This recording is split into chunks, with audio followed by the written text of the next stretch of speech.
Hello and welcome to Monkeys with Fire. You join me tonight for another Tabletop Gaming Live, and this evening we'll be playing the 1 to 4 player board game Sierra West from Board&Dice. If you're brand new to the channel, click the heart to follow the live Twitch stream weeknights Monday, Wednesday and Friday from 7 PM. And also, be sure to subscribe and tap the bell icon to receive notifications from YouTube for the latest videos and updates. And now, on with the show. Alright then, let's get to the game then, because there's so much to sort of explain and to show, and there's pie to be eaten. One unique aspect to this game is that there are 4 playable modules. So yes, you learn the core rules on how most of the actions take place, and then you customize your game depending on what module you want to play. So as I say, we are doing the Apple Hill. There is one themed around the gold rush. There is one in regards to fishing at the local river, and then there's one with outlaws and bandits. So 4 very different ways of playing that all add their own unique thematic element to the game. I think there's a common term in board gaming called a points salad. You can score points in many different ways. So let me try and explain to you how the points are scored. We have a number of tracts along on this board here, and we will have our counters that we will be moving up. That is one way of scoring points, and it's 0 through to 5 along the side there. And on the bottom of the mountain, there will be actions that will allow us to move our carts along, and this becomes a multiplier to the points scored on the scoring track. You're wanting to increase this, you're wanting to increase this. You can hunt animals. At the start of the game, every animal that you have not hunted is -3 points. So you obviously want to hunt those animals to basically negate those minuses. There are also cabins to be built as part of your settlement. And again, if you don't build those cabins, they are -3 points at the end of the game. There's gold to be found, and that's worth 1 point. And also there are movement tokens, which again are worth 1 point. As you go exploring the mountain, whenever you get to pick up a card, that card, once it's in your hand, depending on how many you get, there is a matrix to determine what the point value to be. So if you have 1 card from the mountain, it's worth 1 point. If you collect 2 cards from the mountain, it's now worth 3 points. Going up to say 6 cards that are worth 20 points. So there's quite a few ways for you to score points during the course of this game. Today I will be playing a solo variant of this game, which is a nice feature. Sometimes you don't have somebody available to play a game with you when it is convenient for you. So the solo mechanics are a separate section part of the game which simulates an additional player. I'm going to be the first player, so I'm just going to get going and we'll take it from there. So I have a deck of cards. And what I do first of all is I draw 3 cards up. Here are my 3 cards. 1, 2, and 3. There's lots of icons on the card, as you can see. But let me go through what are the important aspects, because these cards are going to be placed into my board, and depending on the orientation of these cards will determine what abilities my pioneers are able to do. There is a green path at the top and a tan path at the bottom, and I will have 2 pioneers who can walk this path and then take advantage of the various actions that they fall on. So one of the first and important aspects of the game is deciding how you want to order these particular cards, which will then give you the appropriate bonuses or resources that you're after. So in fact, let's just put these straight on in. I think I already know what I want to do. So there we go. We can actually see the 2 paths that are formed by the cards as they get placed. I have my 2 pioneers in camp. If I was starting a second or third round, I might have had the option of placing one of my pioneers into the cabins, but I have no cabins built at this time. So what I'm going to do is start moving these pioneers along their paths. They can be moved at any speed. You can move one, then move the next. You could move one all the way to the end if you wished. So then, let's see what happens. If I move this guy first, he lands on a resource, which is wood. And you simply collect some wood. I have wood. I could then move this guy next to go for the movement action that is the boot. When you get the boot, you need to do that action straight away. That can be used in two ways. I can either move my pioneer up one level on the mountain, aiming to try and get to the summit, or I can pay the costs of the boot, which I've already got, plus one resource to move my cart along the track. And as I explained, these are multipliers to the scoring. To move into this first section, it costs a boot and it costs one of the standard resources. Those resources being wood, food, or stone. Well, I have wood. I could move that across quite happily and already start my path along to get to the 2 times, 3 times, or 4 times scoring. Should I do that? Or do I want to keep hold of my wood? I think I'm going to take advantage. So I will move that across. I will spend my 1 wood. Things are already moving. Right, where do I go next? I could move either one. I could move the guy with the hat across to go and pick up some stone. So should we do that? Let's move him. And I have some stone now. I could move this guy again, and now he's going onto the double boot. So he could actually move 2 spaces. Now, this requires the boot icon and 2 resources to move into the next section. I've only got 1 resource, but I could move him across, possibly do this action, but moving him across to here would give me 2 more resources that would allow me to move to this section. Alternately, I could use this boot and the next boot to move my pioneer up the mountain. And I think that's probably what I'm going to do. So we'll move him and we can go to there. So that's 3. I can move him up now. So 1, 2, 3. What do I want to do now? I could keep on moving to pick up another resource. I could pick up some food. So I think that's a good idea. Move him to the food. And that then completes his movement along the path. Now this guy, what can he do? He could move to this next area, which is the shovel. The shovel is a build action, and it's one of 2 things. He can either build a cabin, and we take the cabins from this board here, or if the pioneer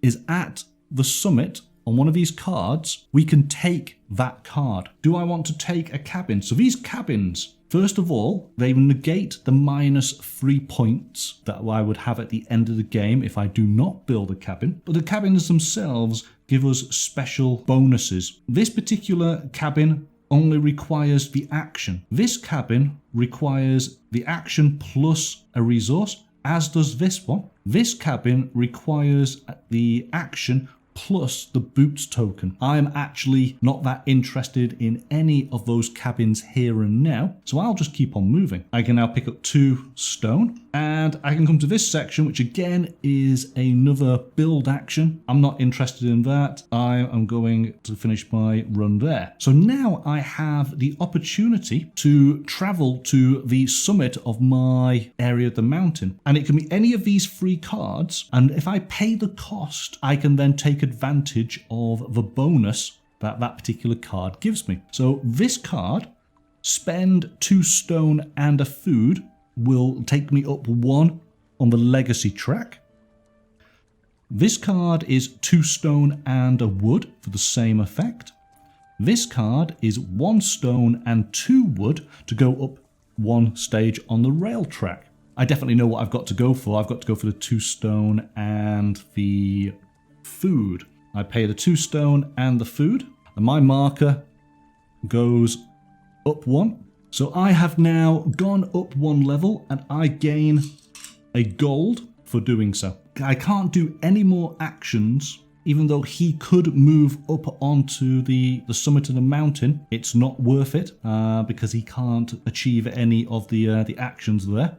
So ultimately, I go to pass. Now, this is part of the solo play. The solo player is named Hastings. So this is his card. And Hastings is looking at trapping bears. So we got to look at my cards. Do I have a bear visible? I don't. I have the fox and I have a beaver visible.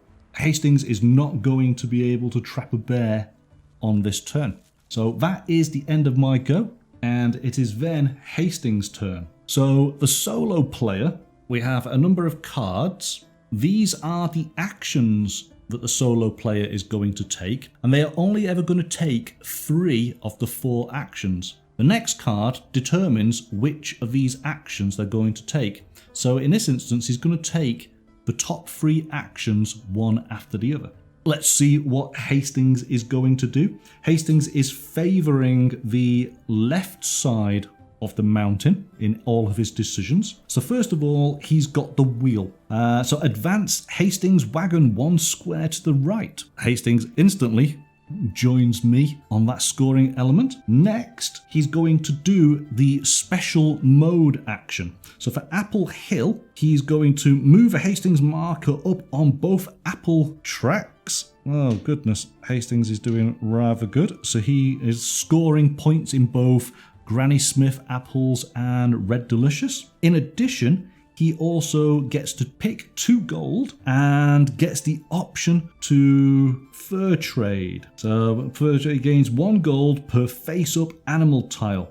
Hastings has no face-up animal tiles, so he doesn't get take any advantage there. And then he gets to do a build. So his guys are down at the bottom, which means that he will build a cabin. And he is favouring the left, so he takes this cabin. Every cabin that Hastings builds is worth 3 points. Once a cabin is revealed as an empty space, we put a new one in play there.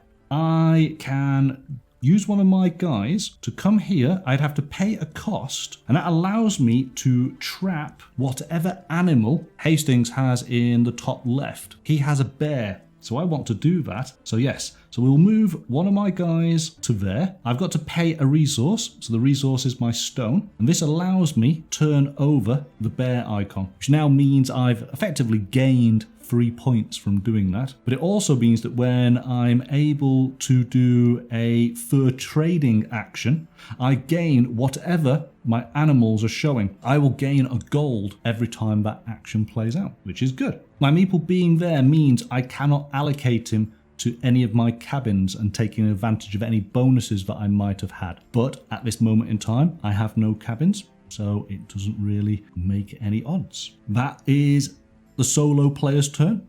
Back over to me. So I draw up 3 more cards. So let's move our guys back. If we move him to there, we instantly get 2 food.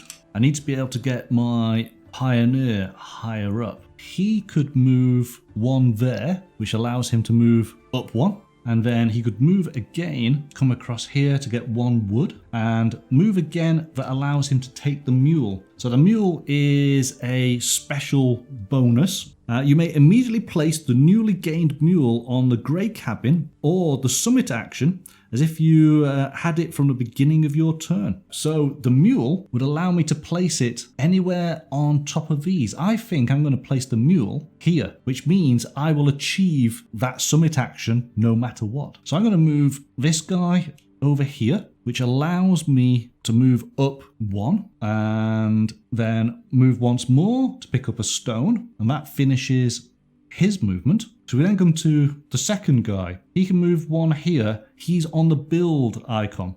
So we could either build a cabin, but more importantly, we could take the summit card. So immediately I move my guy all the way back down. So now that I've picked up this card, I can either put it in my discard pile, or I can put it on the top of my draw deck. And I think that's what I'm going to do. By taking that card, I've now exposed this one, and so automatically I reveal it. This is a special card, that this is part of a timer. There are 4 additional apple cards on the mountain. Once all of these are full, That will then trigger the end of the game. Hello, Sarah, then. So, do you want some pie, as Augie's suggesting? I can show you pie.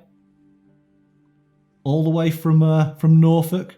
Yeah, who doesn't want pie? Of course, of course. So now that I've picked up that card, this card now gets revealed. So we actually have now 2 summit cards to choose from. And it's still my go. So I can continue to move him across. I get 2 more food. I got so much meat and wood. And I can move once more. Again, it is a build icon. The only thing that I can build now is a cabin. What am I going to do? Am I going to take a cabin here and now? No, I think not. All right. So now what I can do is I can move my meeples up to the summit. I can move him to there. So I have to pay 1 wood and 2 meat to get that bonus. And this one is meat, wood, and stone. Ooh, what a pain. I'm kind of going up the legacy path, aren't I? So it seems pointless to take the points of the food because I'm only going to get 1 point. Whereas if I move the legacy, I'm up to 2 points. So let's do that. So it's going to cost me a meat, a wood, and a stone. And that allows me to move that up by 1. And I gain a gold for doing so. That's all my turns done. Hastings, let me just double check on the trapping. Ah, it does, yes. So he does have the trapper icon, and it is on the left side. I have a rabbit on the left side, so Hastings does indeed get to flip his rabbit. All right, so that's that done. Right then, over to Hastings' turn. So then, what is Hastings doing? He is going to move his wagon. He is then going to increase his scoring on the homestead track, and he gains the mule. He's going to the top of the mountain. So this guy automatically goes all the way up to the top, and that is Hastings' go. So it moves over to me. I take my next 3 cards. So now I've done it, only the beaver is showing, and I've got the option to be able to pick up apples, and I don't have the bear on view. If I move him, well, let's move him first to get an extra food. We could then, well, actually, let's just see what his, so we've got nothing here. This allows him to take the mule back. Yeah, let's put the mule right at the very top, at the summit there. He could go to the move, and a move would allow me to spend a cost. I could move that over and use 2 resources. And he could continue to move there to gain an extra resource back. And that then gets him to the end of the track. Now then, if I move him there, that allows this guy to move up 1. So let's go to there. If I move him across to this next one, we have the icon with the apple. So this is harvest apples. So count the number of Granny Smith and Red Delicious apples on the orchard cards along the trail, and increase the value of Granny Smith's and Red Delicious apples on each supply. So here we go. There are 2 Red Delicious and 2 Granny Smiths. So 1, 2, 1, 2. There we go. Little pointers go along the board. So that's done that. I move to here. I can pick up 2 wood. I can move across to here. And that does a build action. Obviously, I'm not at a summit, so I can't take a card. You know what? I am going to pay the cost, use a meat, and that will allow me to take this cabin. So even though I don't have a boot icon, it's worth me putting in because now I've got rid of one of those -3 points. So I've scored 3 points in effect. And now we get to the end of the track. So let's solve these. So spend 2 wood and a meat allows me to go up 1 on the rail track. My mule, he can spend 2 gold and move the cart along 1 without having to pay any costs, which is exactly what I want. All right, so let's go through what Hastings is doing. We've got the shovel. So I think the shovel is, yes, that's what I thought. He is going to straight away take this card.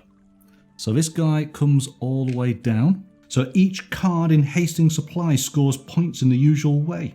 Taking that card reveals the next orchard card. So we'll just place that here. So wow, we're already halfway through the game. And that now reveals this card. Okay, that's everything done there. I can then look at doing some trapping. It is the fox that is visible. Do I want to spend a resource to do some trapping? I think I can do so. I can afford to. So we'll put him there. We'll spend the resource. And we can turn over the fox. It gets me extra 3 points. All right, over to me. Let's see what we can do. If he moves to here, he can take 2 meat. So he's got the meat. And if I want to move my cart along to the next scoring zone, it's going to cost me a boot, a move action, but it's going to cost me meat, wood, and stone. I've got plenty of meat, but I haven't got any wood, and I haven't got any stone either. So, and I'm not going to get any stones this turn whatsoever. So that's maybe not the best idea. But I could use this move to move my pioneer higher up the mountain. So I think that's probably a good idea. Let's move him, which allows me to move him up 1. Move across again to get more wood. Move across again. Now, this is a mandatory action because it's circled with red. And this is apples. Let's see what this is. Gain apples. Increase the value of Granny Smith green and or red delicious apples on the apple supply board by the number of apple icons shown. We got plenty of apples in stock. So we could move again to the boot, which would allow him to go up 1. Move again to get some meat. I've got meat and wood, which would allow me to go up on that track. But in fact, I liked the other one because that gives me boot icons. Let's move him across. He can build. I don't think we need to build. Do we need to build? I could take this icon from the cabins, and this is every time I do a build, I get 1 gold. But it's going to cost me 1 resource to do so. So I can't afford to take that card at the moment. That's really annoying. Never enough wood when you want some. You know what? I actually think, you see, again, this is the decision. Do I want to get the points now, or do I want to sort of, build for the future somewhat? I think that might be the best idea. So I'm actually going to spend 1 of my meats with the build icon that allows me to place that one in there. So let's continue along. 2 wood, move again. Again, another build opportunity. He's not going to get up to the top here. I could take one of these. I think I actually want boot tokens, don't I? Because I think that they're worth it. And boot tokens are worth points at the end of the game, as are gold. Let's do that. So it's going to cost me some wood. And we take that one there. And he moves to here. So basically, I can spend those resources. And I go up 1 on the rail track, which awards me 1 boot. Next card for Hastings. Again, Hastings is not doing any trappings. What is he doing? He is going to do the special action. Oh no! Reset both the apple supply tracks to 0. Hastings has stolen my apples. Move Hastings markers up on both the apple track.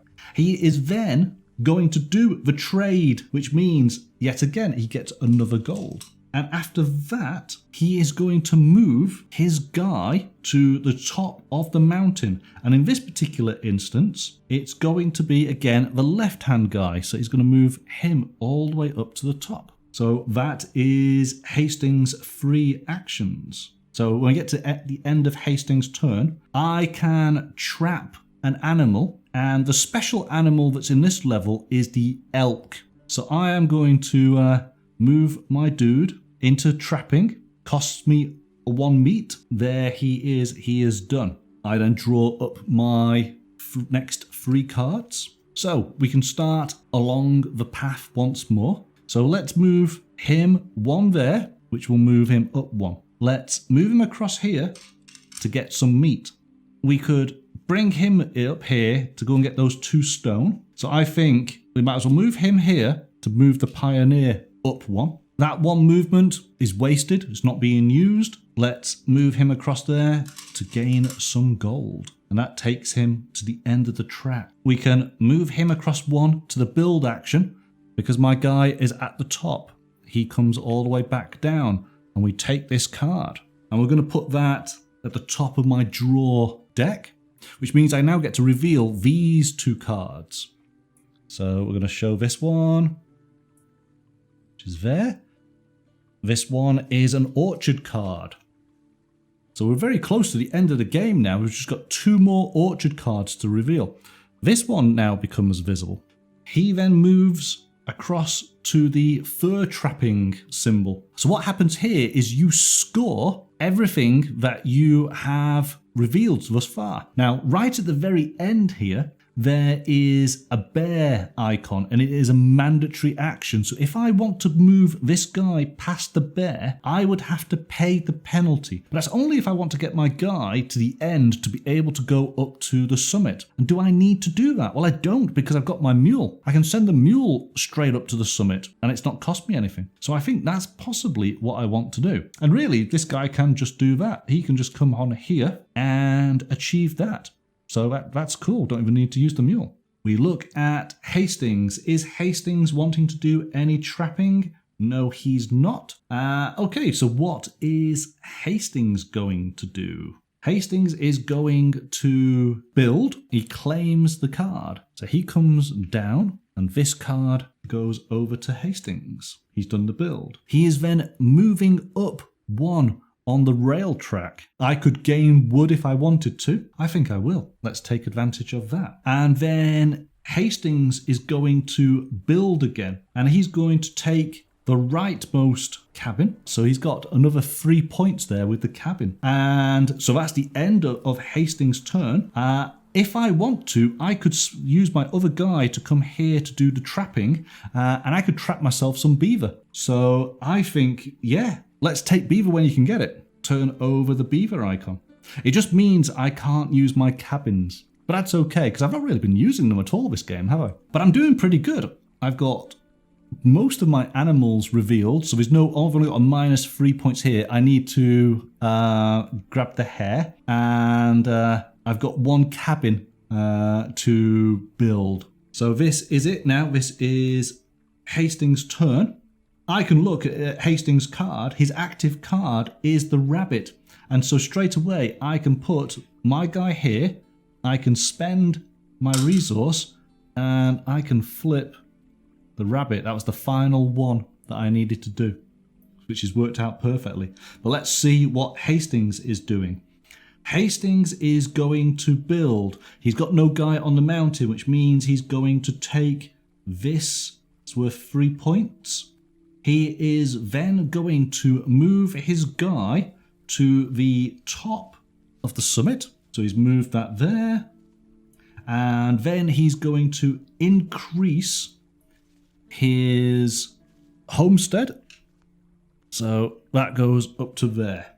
And that is the end of the game. Working out the points. So Hastings scores points the same as a player would. He's at 67 points.